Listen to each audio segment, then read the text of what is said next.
قلب فعلا بيوصل للقلب. ما تتصوروش قد ايه الفرحه اللي بتبقى مرسومه على وشوشهم، رغم اللي احنا بنقدمه بسيط ونفسنا نقدم اكتر من كده بكتير، لكن مفعوله على قلوبهم ما تتصوروش وصل لحد فين.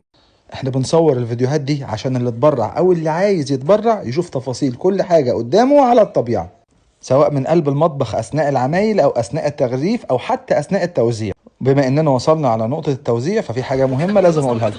اول ما نوصل للناس وهي بتاخد التبرعات بنجري الفيديو على اسرع حاجه عشان ما فيش ولا وش يظهر، وده طبعا حفظا لكرامه كل واحد فيهم. عاوز اقول لكم كان في كميه بركه في التوزيعه دي ملهاش حدود. ال50 وجبه كفت كل الناس اللي قاعده بره، لدرجه ان اللي اتبقى منها بدانا نوزعهم على الامن، لان احنا بنشترط ان اي حد ياخد وجبه يكون ليه حاله جوه المستشفى، لان هم دول الناس فعلا اللي تستحق.